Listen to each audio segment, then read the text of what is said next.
வணக்கம். அதிரடியின் இன்றைய பிரதான செய்திகள். முதலில் தலைப்புச் செய்திகள். யாழில் துப்புரவு பணியில் ஈடுபட்டுக் கொண்டிருந்த துப்புரவு பணியாளர்களின் கைகளில் சிக்கிய மர்மப்பதி. திடீரென அழைக்கப்பட்ட போலீசார். உள்ளே இருந்த ஆபத்தான பொருட்கள். நடந்தது என்ன? நாட்டு மக்களுக்கு அதிர்ச்சி கொடுத்த தங்கத்தின் விலை. இன்றைய விலை நிலவரம் குறித்து வெளியான தகவல். நகை பிரியர்களுக்கு வெளியான சோகம்.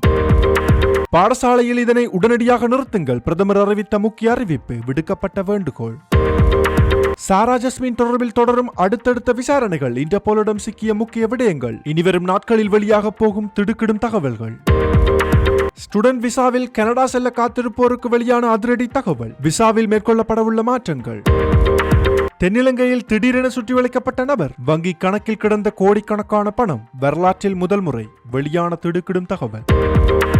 நாடளாவிய ரீதியில் மேற்கொள்ளப்பட்ட விசேட சுற்றி வளைப்பு. திடீரென கைதான நூற்றுக்கணக்கானோர். பெண்ணொருவருக்கு நடந்த மோசமான செயல். திடீரென சுற்றி வளைக்கப்பட்ட நபர். அடுத்தடுத்து வெளியான உண்மைகள். நடந்தது என்ன? நாட்டில் அடுத்தடுத்து பதிவாகும் துஷ்பிரயோக வழக்குகள். தேசிய சிறுவர் பாதுகாப்பு அதிகார சபை வழங்கிய அதிர்ச்சி தகவல். 10,000 ரூபாவிற்கு மேல் பொருட்கள் வாங்கினால் விசேட சலுகை. மக்களுக்கு வெளியான மகிழ்ச்சி தகவல். உரிமங்களில் மாற்றம் இடம்பெற்றால் தையிட்டு விகாரை காணி மக்களுக்கு வழங்கப்படும். விகாராதிபதியின் திடவட்டமான முடிவு. தொடர்பான விரிவான செய்திகள். விரிவான செய்திகளுக்கு செல்ல முன்னர் இது போன்ற செய்திகளை உடனுக்குடன் அறிந்து கொள்ள எமது அதிரடி சேனலை சப்ஸ்கிரைப் செய்து கொள்ளுங்கள்.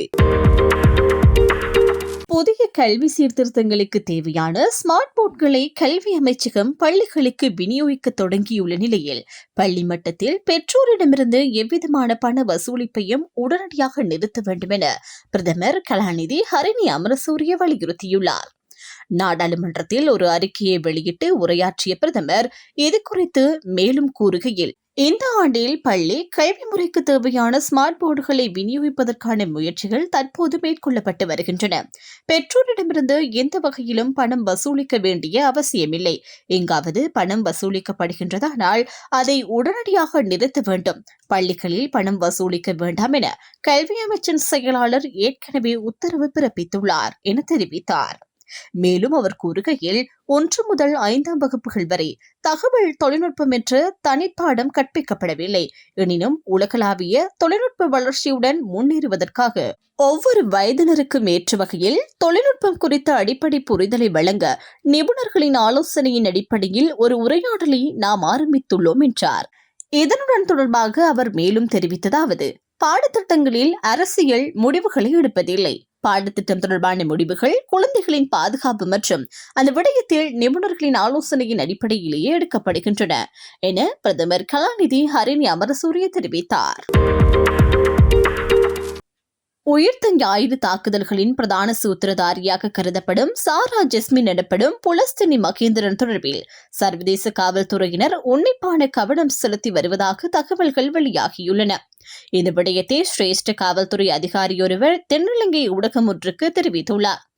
அதன்படி உயிர்த்த ஞாயிறு தாக்குதல்கள் தொடர்பாக தேடப்படும் ஒரு குறித்த பெண் குறித்து சில முக்கிய தடயங்களை சர்வதேச காவல்துறையினரால் எதிர்வரும் காலப்பகுதியில் வெளியிட முடியும் என தான் எதிர்பார்ப்பதாக இந்த அதிகாரி கூறியுள்ளார். இந்த நிலையில் சாரா ஜஸ்மின் உயிரிழந்து விட்டதாக முன்பு வதந்திகள் பரவியிருந்த போதிலும் அந்த செய்தியை ஏற்றுக்கொள்ள முடியாது என்றும் சம்பந்தப்பட்ட சிரேஷ்ட காவல்துறை அதிகாரி சுட்டிக்காட்டியுள்ளார். மேலும் சாரா ஜஸ்மின் காவல்துறையினரால் கைது செய்யப்பட்டால் உயிர்த்த ஞாயிறு தாக்குதல்கள் தொடர்பான பல முக்கியமான தகவல்கள் வெளியிடப்படும் என்றும் அவர் தெரிவித்துள்ளதாக கூறப்படுகிறது. சர்வதேச மாணவர்களுக்கான கல்வி அனுமதி விதிகளில் முக்கிய மாற்றங்களை கனடா அரசாங்கம் அறிவித்துள்ளது. கனடா குடிவரவு, அகதிகள் மற்றும் குடியுரிமை அமைச்சு 2026ஆம் ஆண்டிலிருந்து நடைமுறைக்கு வரும் புதிய கல்வி அனுமதி விதிகளை அறிவித்து சில வகை மாணவர்களுக்கு விதிகளை தளர்த்தியுள்ளது. மாணவர் சேர்க்கை எண்ணிக்கையை குறைக்கும் அதே நேரத்தில் விண்ணப்ப நடைமுறைகளை எளிதாக்கும் நோக்கிலேயே இந்த மாற்றங்கள் கொண்டுவரப்பட்டுள்ளதாக தெரிவிக்கப்படுகிறது. அதன்படி ஒன்றுக்கும் மேற்பட்ட மாநிலங்கள் அல்லது கல்வி நிறுவனங்களுடன் இணைந்து நடத்தப்படும் கூட்டு பாடநெறிகளில் சேரும் மாணவர்கள் இனி ஒவ்வொரு மாநிலத்திலும் இருந்து தனித்தனியாக அத்தாட்சி கடிதம் பெற வேண்டிய அவசியமில்லை. மேலும் பொதுக்கல்வி நிறுவனங்களில் முதுகலை மற்றும் முனைவர் பட்ட படிப்புகளில் சேரும் மாணவர்கள் அத்தாட்சி கடிதம் பெறுவதிலிருந்து முழுமையான விலக்கு அளிக்கப்பட்டுள்ளதாக அறிவிக்கப்பட்டுள்ளது. இதற்கிடையில் தொழிற்கல்வி பாடநெறிகளுக்கு சில விலக்குகள் வழங்கப்பட்டுள்ளதாகவும் தெரிவிக்கப்படுகிறது. எனினும் CAGEP கல்வி நிறுவனங்களில் பயிலும் மாணவர்கள் கட்டாயமாக அத்தாட்சி கடிதத்தை சமர்ப்பிக்க வேண்டும் என கனடா குடிவரவு அதிகாரிகள் குறிப்பிட்டுள்ளனர். அத்துடன் விண்ணப்ப நடைமுறைகள் எளிமைப்படுத்தப்பட்டிருந்தாலும் கனடாவுக்குள் நுழையும் சர்வதேச மாணவர்களின் எண்ணிக்கையை அரசாங்கம் பெருமளவில் குறைத்துள்ளது. அதன்படி 2026 ஆண்டுக்கான சர்வதேச மாணவர் சேர்க்கை இலக்கு 1,55,000 நிர்ணயிக்கப்பட்டுள்ளது. இதற்கு முன்னர் 2025 ஆண்டில் இந்த இலக்கு 3,05,900 இருந்த நிலையில் தற்போது அது சுமார் பாதியாக குறைக்கப்பட்டுள்ளது. நாட்டில் நிலவி வரும் வீட்டு வசதி தட்டுப்பாடு மற்றும் சமூக சேவைகள் மீது ஏற்படும் அழுத்தத்தை குறைப்பதே இந்த முடிவின் பிரதான நோக்கமாகும் என கனடா அரசாங்கம் தெரிவித்துள்ளது. இதற்கிடையில் விசிட்டிங் மாணவர்கள் மற்றும் பட்டதாரி பார்வையாளர்கள் வழக்கம் போல அத்தாட்சி கடிதத்தை கட்டாயமாக சமர்ப்பிக்க வேண்டும் எனவும் அறிவிக்கப்பட்டுள்ளது. இந்த புதிய விதிகள் சில வகை மாணவர்களுக்கு வசதியாக அமைந்தாலும் ஒட்டுமொத்த சர்வதேச மாணவர் சேர்க்கை எண்ணிக்கையை அரசு கட்டுப்பாட்டுக்குள் கொண்டு வந்துள்ளதாக வெளிநாட்டு ஊடகங்கள் செய்தி வெளியிட்டுள்ளமையும் குறிப்பிடத்தக்கதாகும். இலங்கையில் பல 1000 கோடி ரூபாய் மதிப்பிலான பணத்தை பல்வேறு வங்கிக் கணக்குகளில் வைப்பு செய்திருந்த மர்ம நபர் ஒருவரை குற்றப்புலனாய்வு திணைக்கள அதிகாரிகள் கைது செய்துள்ளனர்.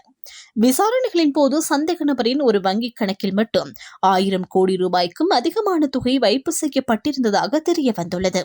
மேலும் அவருக்கு சொந்தமான இன்னும் 4 வங்கிக் கணக்குகளில் தலா 500 கோடி, 600 கோடி மற்றும் 800 கோடி ரூபாய் வரையிலான பெரும் தொகைகள் வைப்பு செய்யப்பட்டிருந்ததும் விசாரணைகளில் வெளிப்படுத்தப்பட்டுள்ளது.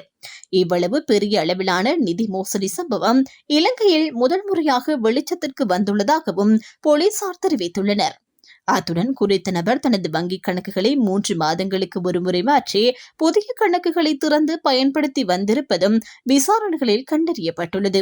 மேலும் இலங்கையில் கோடிக்கணக்கான பணத்தை வெளிநாடுகளில் வசிக்கும் தனது நெருங்கிய தரகர்களுக்கு அனுப்பி ஏதோ சட்டவிரோத வர்த்தக நடவடிக்கைகளில் ஈடுபட்டிருக்கலாம் என்ற சந்தேகத்தின் அடிப்படையில் இந்த சம்பவம் தொடர்பாக மேலதிக விசாரணைகள் தற்போது தீவிரமாக முன்னெடுக்கப்பட்டு வருகின்றன. நாடளாவிய ரீதியில் போலீசாரால் மேற்கொள்ளப்பட்ட விசேட சுற்றிவளைப்பு நடவடிக்கையின் போது மொத்தமாக 526 பேர் கைது செய்யப்பட்டுள்ளதாக போலீஸ் ஊடகப் பிரிவு தெரிவித்துள்ளது. அதே நேரத்தில் இந்த நடவடிக்கையின் கீழ் 36,840 பேர் பரிசோதனைக்கு உட்படுத்தப்பட்டுள்ளதாகவும் அவர்களில் 15 பேர் குற்ற செயல்களுடன் நேரடியாக தொடர்புடையவர்களாக அடையாளம் காணப்பட்டுள்ளதாகவும் தெரிவிக்கப்பட்டுள்ளது. மேலும் கைது செய்ய பிறப்பிக்கப்பட்ட பிடியாணைகளின் அடிப்படையில் 316 பேர் கைது செய்யப்பட்டுள்ளதுடன் திறந்த பிடியாணைகளின் கீழ் 144 பேரும் கைது செய்யப்பட்டுள்ளதாக போலீஸ் ஊடகப் பிரிவு குறிப்பிட்டுள்ளது. இதற்கிடையில் மது போதையில் வாகனம் செலுத்திய குற்றச்சாட்டில் 430 பேர், கவனக்குறைவாக வாகனம் செலுத்திய குற்றச்சாட்டில் 124 பேர் போலீசாரால் கைது செய்யப்பட்டுள்ளதாக தெரிவிக்கப்பட்டுள்ளது. அத்துடன் பிற போக்குவரத்து குற்றச்செயல்களுக்காக 6,009 பேர் கைது செய்யப்பட்டுள்ளதாகவும் போலீஸ் ஊடகப் பிரிவு வெளியிட்டுள்ள அறிக்கையில் குறிப்பிடப்பட்டுள்ளது. ஆயுர்வேத மசாஜ் நிலையத்தில் வெளிநாட்டு பெண்ணை பாலியல் ரீதியாக துன்புறுத்தியதாக கூறப்படும் நபரை தாக்கிய குற்றச்சாட்டில் வெளிநாட்டவர் ஒருவர் கைது செய்யப்பட்டுள்ளதாக போலீசார் தெரிவித்துள்ளனர்.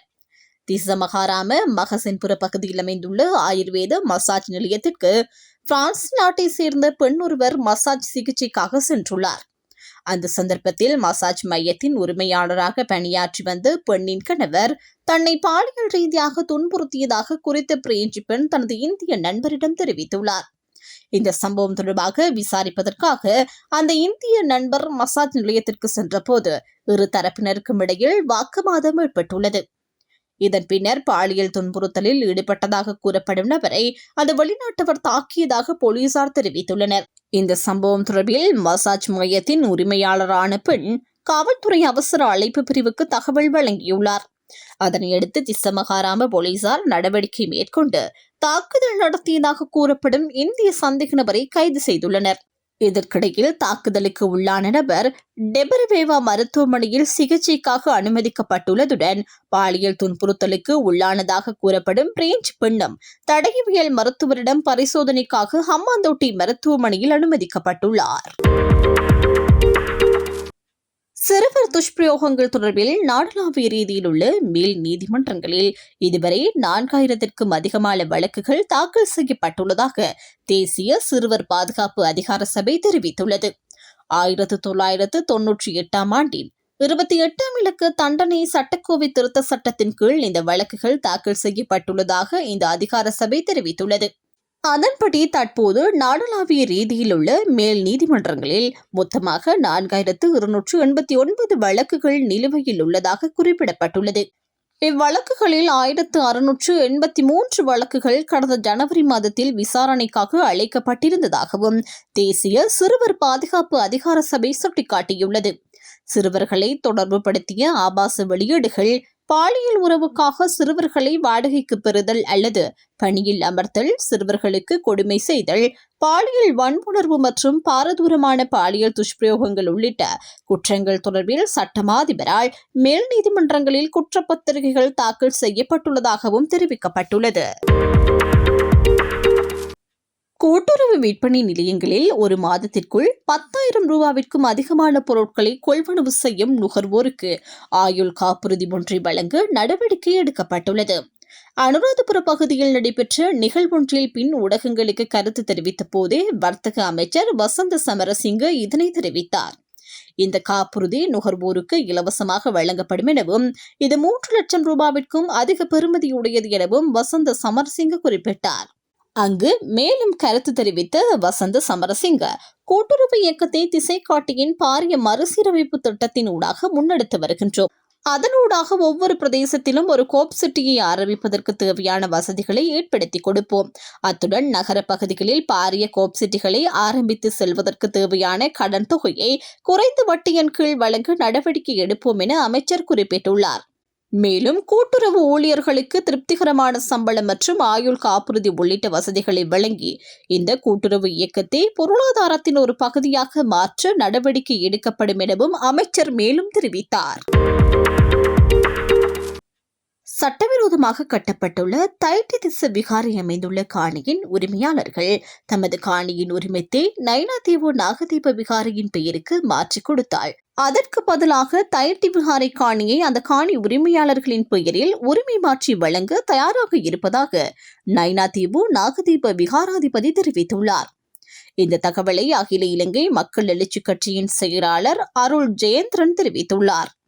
இது தொடர்பாக அவர் மேலும் கூறுகையில், பாதிக்கப்பட்ட காணி உரிமையாளர்களின் கோரிக்கையின் அடிப்படையில் நேற்று தாம் நேரில் நைனாதீவு நாகதீப விகாராதிபதியை சந்தித்து இந்த விடயம் குறித்து கலந்துரையாடியதாக தெரிவித்தார்.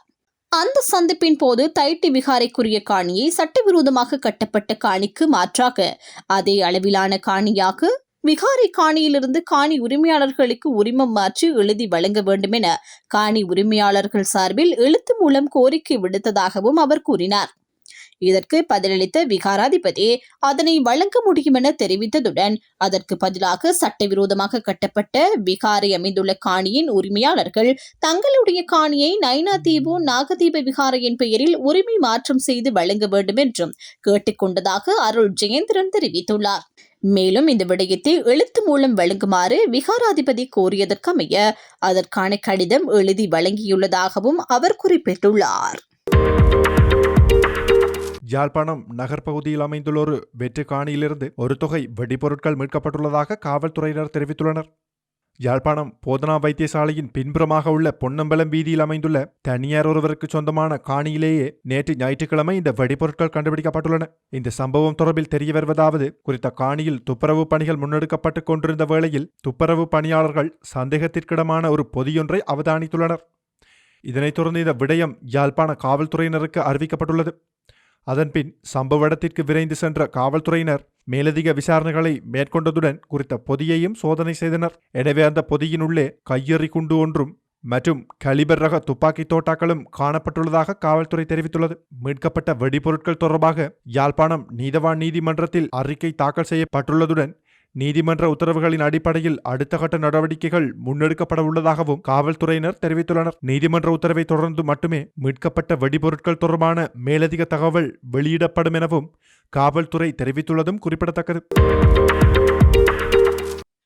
கொழும்பு செட்டியார் தெரு தகவலின்படி இன்றைய தினம் 24 கேரட் தங்கப்பவுனின் விலை 3,95,000 ரூபாவாக பதிவாகியுள்ளது. அதே நேரம் 22 கேரட் தங்கப்பவுனின் விலை 3,65,400 ரூபாவாக காணப்படுவதாகவும் தெரிவிக்கப்படுகிறது. முன்னதாக இலங்கையில் தங்கத்தின் விலை 4 லட்சம் ரூபாவை கடந்திருந்த நிலையில் கடந்த சில நாட்களாக விலையில் வீழ்ச்சி போக்கு பதிவாகி வந்தது. இவ்வாறான சூழ்நிலையில் தற்போது தங்கத்தின் விலை மீண்டும் 4 லட்சம் ரூபாவை நெருங்கி வருவதும் குறிப்பிடத்தக்கதாகும். இதனிடையே உலக சந்தையிலும் தங்கத்தின் விலை மீண்டும் அதிகரிப்பை பதிவு செய்துள்ளது. அதன்படி இன்றைய தினம் உலக சந்தையில் ஒரு அவுன்ஸ் தங்கத்தின் விலை 5,029 அமெரிக்க டாலராக பதிவாகியுள்ளது. ஏற்கனவே உலக சந்தையில் தங்கத்தின் விலை 5,000 அமெரிக்க டாலர் கடந்திருந்த போதிலும் அதன் பின்னர் கடந்த சில நாட்களாக வீழ்ச்சி போக்கை பதிவு செய்திருந்தது. இந்நிலையிலேயே தற்போது மீண்டும் தங்கத்தின் விலையில் அதிகரிப்பு ஏற்பட்டுள்ளதாக தெரிவிக்கப்படுகிறது. அதேவேளை உலக சந்தையில் வெள்ளியின் விலையிலும் இன்றைய தினம் உயர்வு பதிவாகியுள்ளது. அதன்படி ஒரு அவுன்ஸ் வெள்ளியின் விலை 80 அமெரிக்க டாலராக பதிவாகியுள்ளது. இந்த நிலைமையை தொடர்ந்து இலங்கையில் தங்கத்தின் விலை இன்றைய தினம் மேலும் அதிகரிப்பு பதிவாகலாம் எனவும் நகை வட்டாரங்கள் தெரிவிக்கின்றன. செமணி சித்துப்பாத்தி மனித புதைகுழியில் மேற்கொள்ளப்படவுள்ள 3ஆம் கட்ட அகழ்வு பணிகளை ஆரம்பிப்பதற்கான முன்னாயத்த நடவடிக்கைகள் தொடர்பான ஆய்வு இன்று காலை 9:30 மணியளவில் யாழ்ப்பாணம் நீதவான் நீதிமன்ற நீதிபதி எஸ். லெனின்குமார் தலைமையில் இடம்பெற்றுள்ளது. இந்த ஆய்வின் போது புதைகுழியில் மழை காரணமாக தேங்கி நின்ற வெள்ள நீரை வெளியேற்றும் நடவடிக்கைகள் ஆரம்பிக்கப்பட்டன. இதற்காக நல்லூர் பிரதேச சபை மற்றும் யாழ்ப்பாணம் மாநகர சபைக்கு சொந்தமான கழிவுநீர் அகற்றும் பவுசர் வாகனங்கள் பயன்படுத்தப்பட்டு வெள்ள நீர் வெளியேற்றும் பணிகள் முன்னெடுக்கப்பட்டதாக தெரிவிக்கப்படுகிறது. புதைகுழி அமைந்துள்ள நேரில் பார்வையிட்ட நீதவான் நீதிபதி எஸ். லெனின்குமார் எதிர்வரும் மார்ச் மாதம் 16ஆம் திகதியை அடுத்து வழக்கு விசாரணைக்காக திகதியிட்டுள்ளார். அன்றைய தினமே மனித புதைகுழியில் மேற்கொள்ளப்படவுள்ள 3ஆம் கட்ட அகழ்வு பணிகள் ஆரம்ப நடவடிக்கைகள் தொடர்பான தீர்மானங்கள் எடுக்கப்படவுள்ளதாகவும் தெரிவிக்கப்பட்டுள்ளது. இதனிடையே யாழ்ப்பாணம் போதனா வைத்தியசாலையின் சட்ட வைத்திய அதிகாரி பிரணவன் செல்லையா 3ஆம் கட்ட அகழ்வு பணிகளுக்கான மதிப்பிடப்பட்ட பாதீட்டை இன்று நீதிமன்றத்தில் சமர்ப்பித்திருந்தார் என்பதும் குறிப்பிடத்தக்கது. இத்துடன் அதிரடியின் இன்றைய பிரதான செய்திகள் நிறைவடைகின்றன. எமது செய்தி தொடர்பான உங்களுடைய கருத்துக்களை மறக்காமல் கமெண்டில் பதிவிடுங்கள். மேலும் இது போன்ற செய்திகளை உடனுக்குடன் அறிந்து கொள்ள எமது அதிரடி சேனலை சப்ஸ்கிரைப் செய்து கொள்ளுங்கள்.